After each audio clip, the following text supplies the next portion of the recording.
your name count?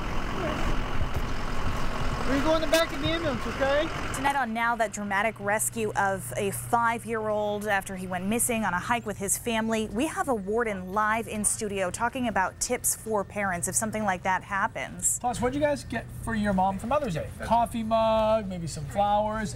We have the ultimate gift that cannot be topped from a kid from Camden. This is News Center Now.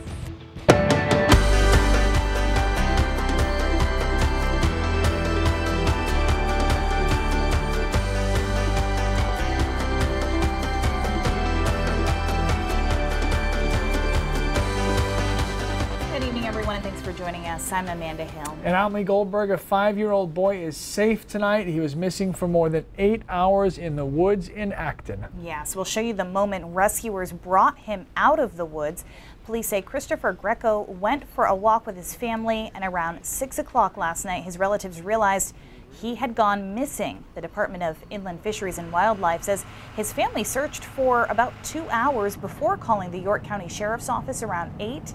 From there, officers and volunteers went out to search, and K-9 teams were called in. York County Sheriff William King says although the crews were battling all kinds of elements, they were determined to bring the boy home safe. It was a couple miles wide and a couple miles deep, and it was thick, heavy woods. It was rough terrain. It was raining. It was a lot of cloud cover. It's cold. It's wet, but you know, the Warden Service, they found this kid, and it was really a great thing. So a volunteer dog handler found Greco around 2:30 this morning, lying down about half a mile off the trail that his family had been walking on. That dog, Tala, and its owner, Dorothy Smale, worked with a nonprofit Maine Search and Rescue Dogs. And Jess actually learned more about that organization today, and we had the chance to talk with them. That's right. These are volunteers that don't get paid, but Dorothy Smale and Tala got the ultimate reward last night, locating a little boy and returning him to his family safe and sound. Tala found Chris Greco about half a mile from where he was last seen, and Dorothy said the little boy was playing dead when Tala approached him because he thought Tala was a fox that might bother him. He was hungry and wet, but alert and talkative when Dorothy met him in the woods. This is the first time this dog and handler team has found a missing person, and it's a feeling they won't soon forget. Very exciting, actually. Yeah, he was just kind of laying down. And she did her job. She went over and found him and then came back and told me. And he introduced himself to me. And I called, you know, the wardens and said I was going to walk him out. She's a very smart dog. She does all the work. I just set up the problem. Tala was not the only smart dog out there searching last night. 5 other dogs, including this one named Jax, searched the area around where Chris Greco went missing. Maine Search and Rescue Dogs has 33 members spread out from Bangor to down East Maine to southern Maine, with 16 certified dogs and 4 more in training. The volunteers dedicate hundreds of hours to the program and spend an estimated $3,000 a year to make sure their dogs are ready to help when the Warden Service calls. Usually with starting from a puppy to a certified dog can take anywhere between 1.5 years and 2 years. Is it worth it? Of course it's worth it, yeah. What makes it worth it? Well, certainly nights like last night. Perfect example. I think everybody gets into this with a vision of carrying the 3-year-old out of the woods. Now, another amazing thing about these volunteers is they do this while having a demanding day job as well. Dorothy Smale is actually a nurse, and she went to work early this morning at the hospital despite having that late night search, so I think that's pretty awesome. Good on her. That's pretty great. A lot of love here on Facebook too. Yeah. Daryl says that he's a first responder. Always great to see a happy ending. Yes. Lee? Hey guys, yeah, Corporal John McDonald, one of the wardens on scene last night. Thank you for taking the time to join us. So listen, this ended well, so that's a great thing. But anything parents can keep in mind when they go for a hike, when they go for a walk, to hope that this doesn't happen in this situation? Yeah, I mean, I have a 5 or 6-year-old girl, and we hike often as a family, but it's good to have a conversation before you go. Not to run too far ahead, not to lag too far behind. If you come to an intersection in the trail, don't go beyond it, and those types of things. And if you come to an intersection, stay there, wait for family to come. So, you know, there's some basic things that you can cover before you head out on a hike that will help. Last night, raining a little bit. We saw in that video. Obviously, it's dark. What's the hardest part about kind of searches like this? And you're yelling to a 5-year-old that you're not sure is going to hear you or even respond to you, or even if he or she does respond, if their voice is loud enough where you could hear them. Yeah, well, it's very, very challenging with a search for a missing young child. You got two things to manage there. You get a search that's quite frantic. You're trying to find a young person, and then you're trying to manage the family as well. I mean, that's probably one of the worst days of their lives. So you got a lot going on there. So luckily he was dressed with a coat, and because it had been raining yesterday and it's been cold, but had he been dressed for warmer weather and had spent the evening out last night and it had got rainy and cold, he could have been in more trouble. But with the clothes that he had on, he made out okay. One of our viewers wants to know, is there a device you can put on your child if you go hiking specifically or to a busy park, almost like a GPS thing where you could locate them and you could use it in specific situations like that? Yeah, there's all kinds of technology on the market. A lot of them have to do with even cell phones and keeping track of our kids and things. But in most situations people aren't thinking that far ahead, and most situations you don't have to. I think it's just having a good conversation before you head out, using good common sense, and just the trail intersections, things like that. And telling your child, if you do happen to go, you're lost, just stay put. Stay on that trail. Tell an adult that comes by on the trail that I'm lost, I missed my parents. And I'm sure most of the time it works out pretty quickly. You'll reunite with your family. Yeah, and things like this, and again, luckily ended well. Important now to have those conversations, because I'm not sure everybody would have thought to even tell your child this, because you don't assume that they're going to go missing, but you never know. So good talks to have. Corporal McDonald, thank you very much for your time. Thank you, Lee. Amanda. All right, thanks, Lee. Hey, we finally have some good news in the weather department, Keith. We do. We're finally going in the right direction. We got a little bit more rain through the rest of the afternoon and through tonight. And you can see it moving, driving now through the mid-coast and down East Maine. But this is about it. This upper level low finally moving away. Temperatures cool. They're in the 40s, some low 50s here. We've been kind of under a cap over the past week or so. The best we've done is 60, 61, and that's very occasional just in the afternoon. We're about to break through that cap and get a whole lot warmer over the next few days. So the rest of tonight, showers continue. Notice by later tonight, the clearing line is pretty strong, and it moves finally over down East Maine by about midnight. Most of Maine is clear after midnight tonight, and a nice bright day on Tuesday. There will be warmer days coming up in the next few days, but I think that Tuesday might be the brightest day from start to finish. Very little in the way of cloud cover, a pretty nice northwest wind, and northwest winds tend to fight off what would be a naturally occurring sea breeze. So notice some of these temperatures driving up along the coastline, even warmer along the coast perhaps than inland as it fights off that sea breeze. We can do better than 70s though, and we will this week. We'll talk more about that in just a few minutes, guys.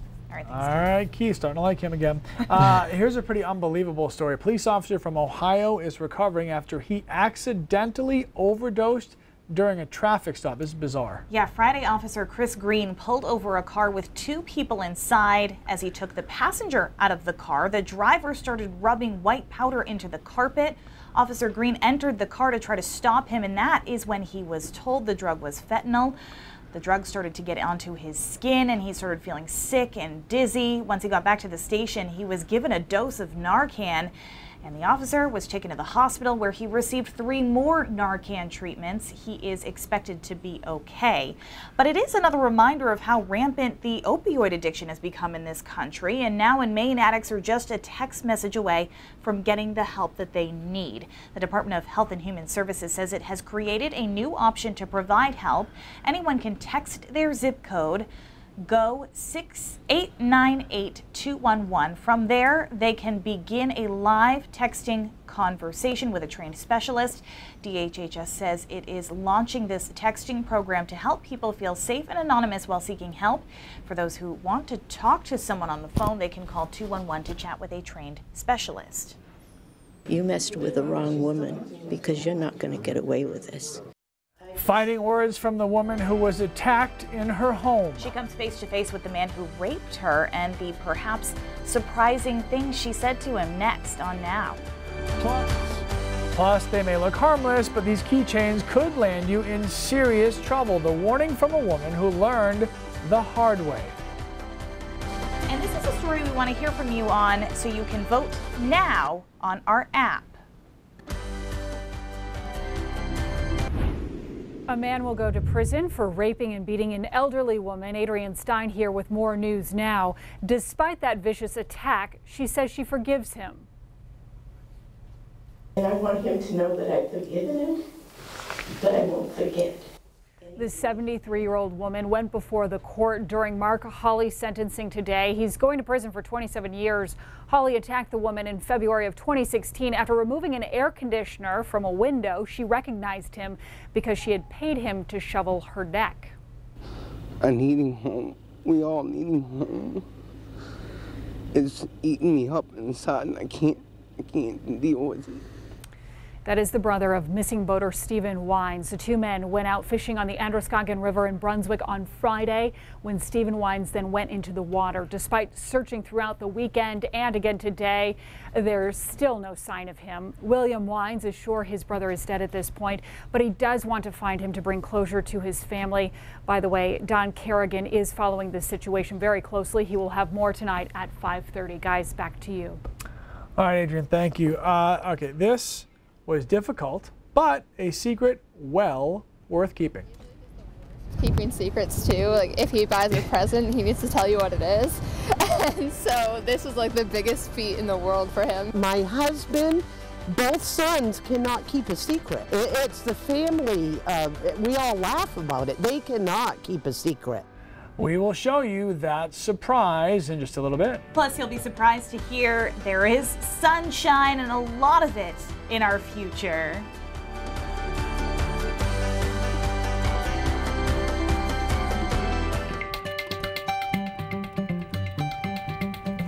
Well, it is designed to be cute, but they can be deadly, and this will just cost you $10 or even less online. One woman found out the hard way that these so-called cat eye keychains can get you in serious trouble. Now, this is a story we want to hear from you on. Watch this story, and then you can vote at pulse.newscentermaine.com or on our app.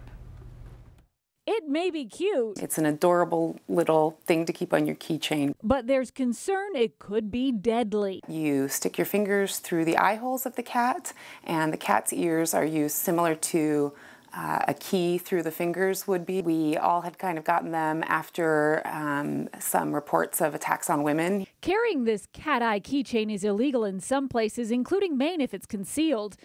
This is the law that says so. This woman found that out the hard way. She wants to keep her identity secret for legal reasons. I think that if something is illegal, that it shouldn't be readily available on the internet for $5. She had forgotten that she had the keychain until she was at the airport heading out on vacation in Missouri, where it's also illegal. The TSA said, no way. And they told me that carrying the cat eyes is similar to carrying a switchblade. It's illegal to even carry these things in public. She was arrested and briefly detained by airport police and now facing criminal charges. High-profile celebrities like Lena Dunham have also found this out the hard way. Now with a legal battle looming, this woman has a warning for others. It would definitely not be worth the jail time or a fine for such a cute little keychain. Kind of interesting, right? Now, carrying a concealed one of these cat-eyed keychains, that's considered a Class D misdemeanor. That's punishable by up to a year in jail, can you imagine? And a $2,000 fine. That, again, that's if it's concealed. But it's a keychain. So by nature, won't it be concealed if it's in your pocket or your purse? You're right. It would be. But if you're just you clip it on your belt buckle or maybe on your purse, then it would not be concealed. And then your keys are hanging out and somebody could grab them. Correct. Bad idea. I'm one of the 25% that voted no. Here's our poll results so far. So is cat eye keychain a self-defense tool or a dangerous weapon? 76% of the folks who voted think that these are a good idea. You know what? By the way, if you cannot hold it, you should just poke your keys through your hands as you're walking out to your car, and then that way you can just use them. It's similar. I keep going for you over here. I don't like this. Better over there. The number 76, though, I feel like that's going to be a temperature in our future, Keith. It is. We're getting there. Hey, also, before we get to you, apparently let's do this. It could be a lot noisier in some neighborhoods in Portland, South Portland, Cape Elizabeth, Scarborough for the next few weeks because the Portland Jetport is working on a repair project, and beginning today, flights are being rerouted. They will be increasing flights during the early mornings and the late evening hours, but it's temporary. The project is supposed to wrap up on June 6th. Speaking of 76, hey Keith, I really feel like it's going to be 76 if you knew that was sometime in this That was between a weekend. great there transition. or not. Yeah. Great transition. I think it's nice how considerate the Jetport is compared to a lot of airports. Like you can submit a noise complaint, and so they do their best. Nice. It's gonna be nice. Finally. Yeah. Yeah, you're Excited not about it? the most hated man anymore. Was I before? Look at Crawford Notch, by the way. This is on Sunday. This is several inches of snow on Sunday. Pretty cool stuff. Rangeley reported the same. So big pattern switch coming. We're going to get rid of not only the snow, but the rain. Next couple hours, still some showers hanging around. Look at this low. This is a good looking little storm system. It has that look of a nor'easter, or what a nor'easter would look like during the winter where it sits offshore. We would have got clobbered with this thing. It would have been a foot plus in most spots. But wait, warmer times are coming. Look where we're sitting in the 40s and all this warm air down here. This is the warm sector. It's going to drive its way in over the next few days. Tomorrow is the first warm day. The warmest day will be on Thursday when a lot of us will get to over 80 degrees. So we clear out tonight after some early showers. By tomorrow morning we're sunny. Start to finish sunshine on Tuesday. I think Tuesday's our sunniest day, although it's not going to be our warmest one. We'll still get into the 70s in a lot of spots. And then Wednesday, the warm front has to move through. So a few scattered showers on Wednesday, more clouds around on Wednesday compared to Tuesday. And then once the warm front is to our north, Thursday is our blowtorch day. Just look at the pattern. We've got this cool pool of air over us right now. Watch these warmer tones building in Wednesday, Thursday, even into Friday. We get a little bit cooler for the weekend, but still a good-looking weekend as well. So your temperature trend has us going up all the way through Thursday and then back down to cooler weather over the weekend. But the cooler weather will come with sunshine, so I think that'll work out for most people. By the way, 83, I'm taking the average across Maine. I think some of us have a chance to get into the upper 80s by Thursday afternoon. So your forecast is drastically improved from last week with way more sunshine, much warmer temperatures. Again, we do cool down for the weekend, but even as we do so, I really like Saturday, and I think most of the day on Sunday is nice as well. So we get a good looking weekend in before we get back to some showers there on Monday. So guys, if you can't be happy with this forecast, probably living in the wrong state. All right, we'll take it. We're happy. We're happy. We're finally happy. All right. Cindy is here with a preview of what's coming up at 5:30. Hi, guys. Yeah, we got a really tough story at the top of our news today. She was brutally attacked and sexually violated, but the victim in this case says she's not a victim. She is a survivor. We're going to hear from her as her attacker is sentenced to jail. Plans for a new $65 million courthouse in Biddeford may be put on hold while lawmakers say that your taxpayer dollars are the center of their concerns. Plus, summer hasn't even started yet, but we're already looking forward to fall and the new shows expected to hit NBC airwaves. Plus, coming up on News Center at 6, thousands of people are just waiting for that crucial call, a call that a kidney has been found. But many of people on the donor waiting list, the kidney waiting list, never get that call because there aren't enough donors. We're going to check out a program today that encourages people to share their spare kidney. You only need one. Back to you guys. Thanks, All right, thank you very much. Coming up next on Now, a Mother's Day gift for the ages. Get your tissues. Okay, Mother's Day weekend, usually filled with hugs, love, food, and presents. I like the food. Yes. I like the presents. I don't mean I'm getting any, but one former Camden Hills High School graduate gave his mom a gift that will be very tough to beat in the years to come. Oh my God, Brandon! Hey. Oh my God, Brandon! Oh my God! Tears of joy as Brandon Vinyl sees his mom Brenda for the first time in almost 2 years. Brandon, the second Vinyl son to be in the Marines, is stationed in North Carolina, and 6 weeks ago, he and his wife Alexis started chatting about the possibility of him getting leave for Mother's Day weekend. Brandon did not find out his request had been approved until 3 days before he left to come home. It really all hit me when I got to see my mother and run up there and hug her. And that's when it just, emotions took the best of me, as you could see, and I kind of broke down a little bit, and it all just came crashing down, and it was real, like a reality check that, you know, you really miss them. You miss them a lot. And I thought, okay, maybe they're going to get me a bush or a plant or something. That's why they want me to come outside. And I thought, oh, that's nice. I've seen many of them on TV and videos, and It really is. And when you see them coming home from a deployment, I can't even watch those on a video without starting to cry, because it means a lot. It really does. Brandon will only be home for 1 week, and not only was he able to be in Maine for Mother's Day, but he also got to see his wife graduate from the University of Maine with a degree in chemical engineering. She's been in school for so many years, and we've been looking forward to her college graduation for so many years, and I actually got to be there for it. That was really special. Great people, and just so nice of them to take time to meet with us today in that video.